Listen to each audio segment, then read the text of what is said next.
After a few scotches and some browsing on Facebook Marketplace, I came across a tractor that was listed as having a broken gearbox and non-running hydraulics.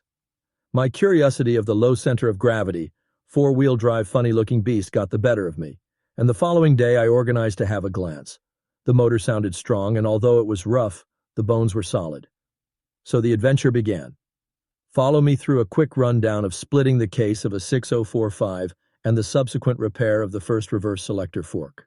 Knowing that splitting the case on a tractor is something you try best to avoid in life, I knew it was going to be a challenge, especially when I knew I would be working out in the elements.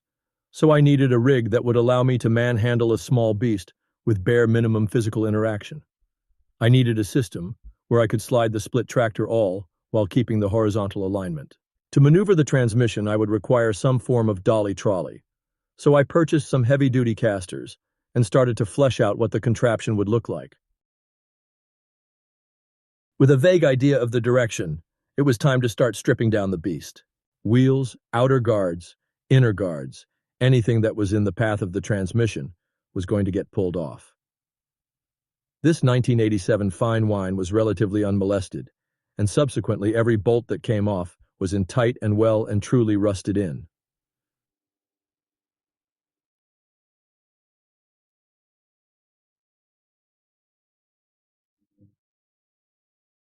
Now everything was accessible. It was time to drop the fluid so I could crack the case.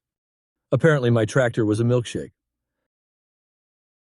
It was now time to get to the meat and potato of the ordeal and lift the lid to Pandora's box. With great relief, it all looked to be relatively healthy. Gears were intact, with only a few gears showing some lifelong wear, but nothing disastrous. After a small amount of fossicking, the culprit was found and extracted. The selector fork for first and reverse had snapped off cleanly and dropped to the bottom of the case. So now it was time to work out why the selector had snapped.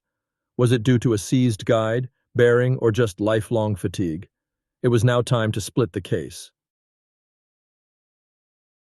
After removing a few more peripheral parts, the time had come to see if the dolly system I envisioned would work. To my surprise, it worked incredibly well.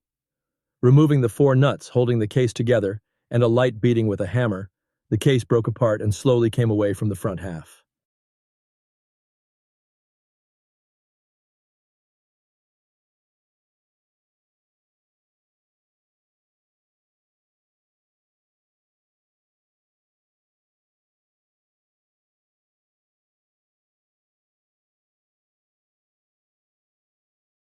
The selector assembly proved to be a real pain in my rear. With 3 small grub screws locating the blocks, they all decided to go out in sympathy by snapping off. What is meant to be a 5-minute job ended up being 2 hours of painful grub screw extraction. Now it was all apart, I could finally do a good internal inspection and determine the reason for failure. Fatigue and hard life was the culprit, as everything seemed to be in good working order.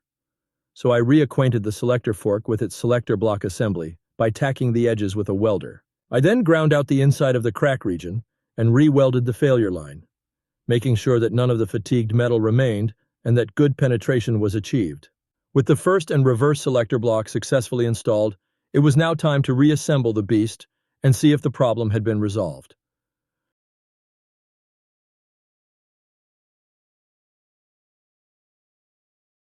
While everything was off, I took the opportunity to prep some of the rust, and at least give the remainder of the parts a chance to weather slowly over the coming years. Many hours were spent fixing this, however. It's all worthwhile when it's back together and running again.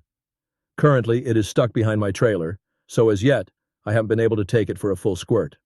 However, brief testing in the backyard of my city property indicates reverse can now be selected and that it runs and drives as it should. Details to come.